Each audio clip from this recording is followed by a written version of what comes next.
আপনারা জানেন আমাদের চৌকা এবং কিরণগঞ্জ দুইটা বিজিবি ক্যাম্পের মাঝামাঝি স্থানে 177-এর 3S বরাবর এখানে আমাদের বাংলাদেশি কিছু আম গাছ ছিল।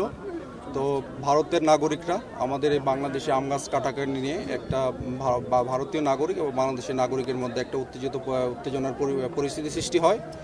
সেই ক্ষেত্রে দুই পক্ষ, বাংলাদেশ সাইড এবং ভারতের সাইডে দুই পক্ষ জনগণ যার যার দেশের জন্য সবাই শূন্য লাইন বরাবর সবাই দাঁড়িয়ে যায়। তো এই ব্যাপারে আমরা বিজিবির সাথে সাথে আমাদের বিজিবির জনবল বৃদ্ধি করেছি। আমরা অফিসাররা নিজেরাই গ্রাউন্ডে এসে আপনারা দেখেছেন যে 4:10 আমাদের বিজিবি ব্যাটালিয়ন কমান্ডার পর্যায়ে বিএসএফের কমান্ডেন্ট এসেছিল। আমাদের কমান্ডেন্ট পর্যায়ে একটা ফ্ল্যাগ মিটিং হয়েছে এবং বিএসএফের পক্ষ থেকে দুঃখ প্রকাশ করা হয়েছে যে গাছগুলি কাটা হয়েছে এটা অন্যায় হয়েছে এবং তাদের পক্ষ থেকে তারা এটা ব্যবস্থা নেবে। তো সুতরাং আমরাও একদম লাস্ট এটা সম্পূর্ণ বিচার না হওয়া পর্যন্ত আমরা গ্রাউন্ডে আছি এবং যেন শূন্য লাইন কেউ অতিক্রম না করে এবং উত্তেজনা পরিবেশ প্রশমিত করার জন্য আমরা বিজিবি প্রস্তুত আছি।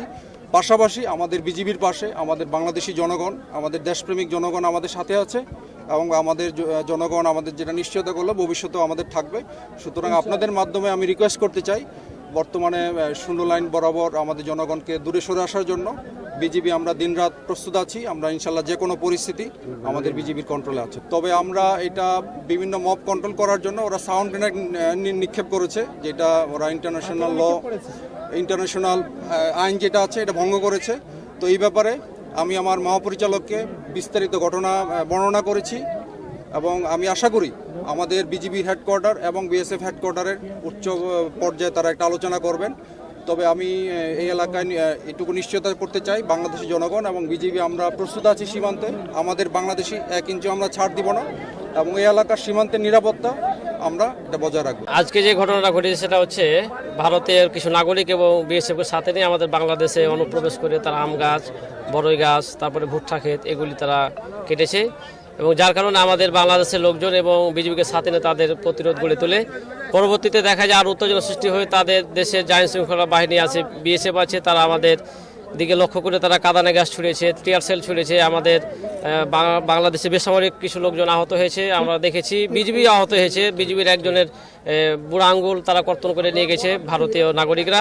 পাশাপাশি আমাদের বেসামরিক কিছু নাগরিকেরও মাথায় তারা কোপ দিয়েছে, কেটেছে, আহত করেছে, ইট পাটকেল ছুঁড়েছে। তারা তাদের দেশ থেকে যে ব্যাগে করে এনে তারা পাথর ছুঁড়েছে, আমরা এগুলো দেখেছি এবং আমরাও চেষ্টা করেছি সর্বোচ্চ প্রতিরোধ করে তাদের যে আধিপত্য আছে সেই আধিপত্যটা আমরা এখান থেকে রুখে দিতে এবং আমরা চাই আগামী দিনেও আমরা এই আধিপত্য রুখে দিব।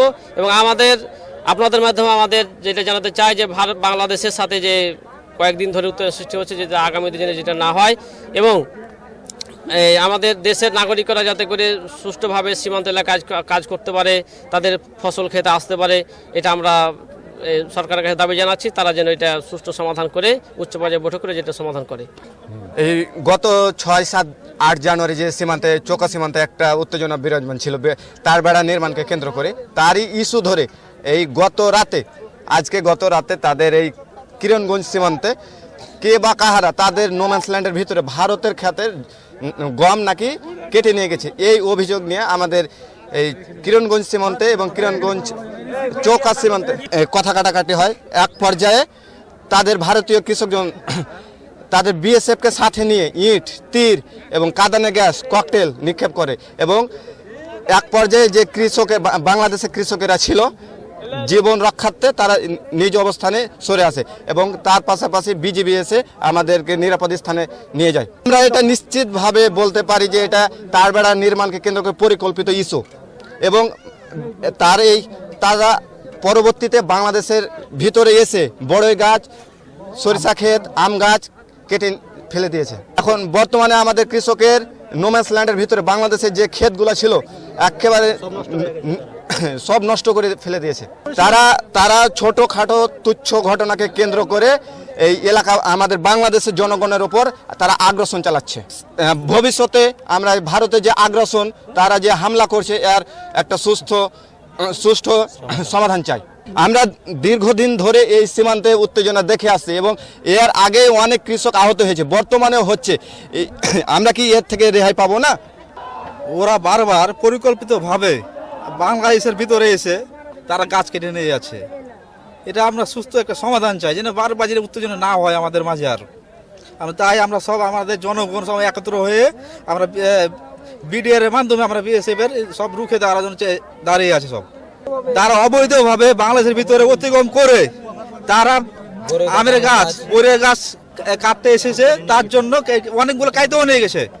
তার জন্য বাংলাদেশের বিডিআর বাধা দেওয়ার কারণে ওরা সিনেট গ্রেনেড বম, তারপর গ্যাস বম এগুলো নিক্ষেপ করে এবং বিডিআর এর একটা লোক কিন্তু কেটে দিয়েছে ওরা।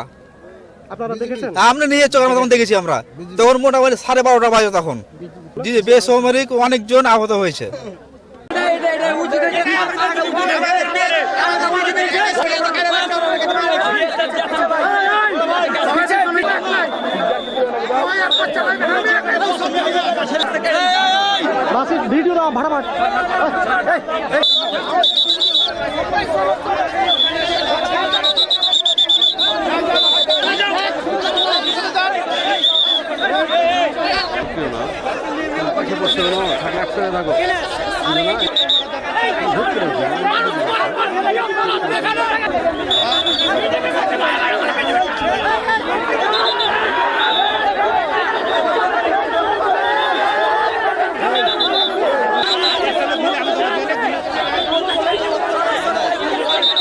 মূল